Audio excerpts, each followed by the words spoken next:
Money పొద్దున 5కో 6కో వెళ్ళాడు. అంటే తన పనేమి లేదు, తన ఆ ప్యాషన్ కొద్దీ అదే రీల్స్ దగ్గర డైరెక్టర్ పక్కన కూర్చొని చూసుకుని ప్రతి చిన్నది ఎలా ఉంది ఏంటి అని. అంటే నాకేమనిపించిందంటే, నేనేమో ఇంట్లో పడుకున్నాను, వీళ్ళిద్దరేమో థియేటర్లో కూర్చుని ఉన్నారు పొద్దుటి వరకు. ఈ ప్రసవ వేదనతో ఉన్న తల్లి లోపలుండి తండ్రి బయట దర్జాగా వరండాలో తిరుగుతూ ఎటువంటి రిజల్ట్ వస్తుంది అని వెయిట్ చేస్తున్న పక్షంగా నాకు అనిపించింది. వాళ్ళ ప్రసవ వేదన ఈ సినిమా తయారు చేయడానికి ఒక తల్లి ఎంత కష్టపడి కంటదో, అట్లాగా వాళ్ళు ఈయన ఒక 72 గంటలు ఉంటుందేమో నిద్రపోయి.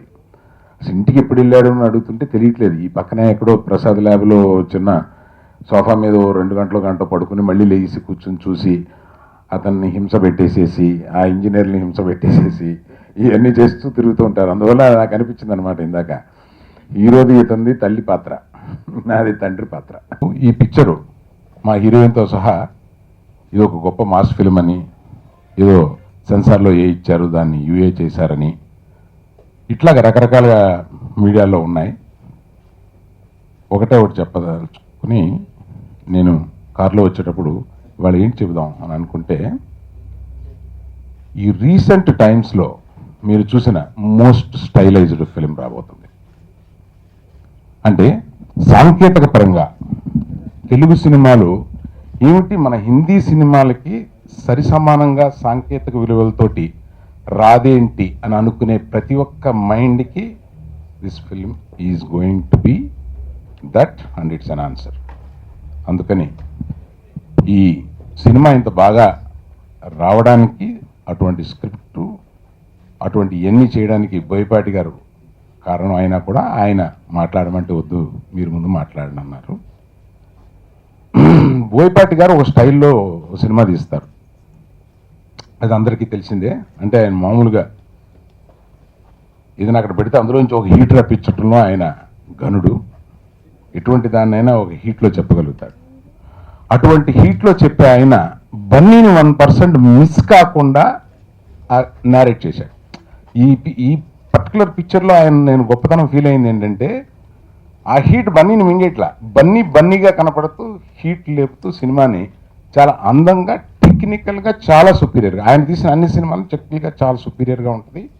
ఇందాక చెప్తుందే మళ్ళీ చెప్తున్నాను, ది మోస్ట్ స్టైలైజ్డ్ ఫిలిం. దానికి కారణమైన వాళ్ళు ఇక్కడ మనకి కెమెరామ్యాన్ గారు, వారు బాంబే నుంచి వచ్చున్నారు. ఈ పర్టికులర్గా దీని గురించి రమ్మని చెప్పాము. రిషి పంజాబీ ఆయన పేరు. ఆయన చాలా అందంగా 500 యాడ్ ఫిలిమ్స్ చేసిన, మనం టీవీ చూస్తుంటే యాడ్ ఫిలిం మట్టుకు మనకు ఫళ్ళు మనకు కొట్టొచ్చినట్టు కనపడుతూ ఉంటుంది. అటువంటి 500 యాడ్ సినిమాలు చేసిన అతన్ని బన్నీ ఎక్కడో చూసి ఈయనతో వర్క్ చేస్తే భలే ఉంటుంది అని ఎప్పటి నుంచో అనుకుంటున్నాడు. ఇప్పుడు మాకు అవకాశం దొరికింది.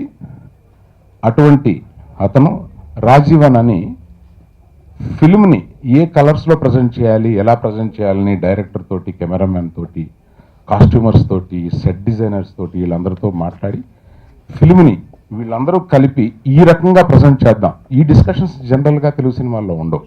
దాని గురించి టైం వెచ్చించి కూర్చుని ఇట్లాగా ఇంత స్టైలైజ్డ్గా, ఇంత కలర్ఫుల్గా దీన్ని ఇట్లా ప్రజెంట్ చేయాలి, ఇట్లాంటి అనేక సంభాషణలు జరిగినాయి. అటువంటి వాటిల్లో ప్రథమంగా ఈ సినిమా ఇంత గ్లాసీగా, ఇంత స్టైలిష్గా కూడా రావడానికి మన రిషి పంజాబీ గారి కారణం. Please subscribe. Please do subscribe. Please subscribe. Please subscribe. Please subscribe to our YouTube channel.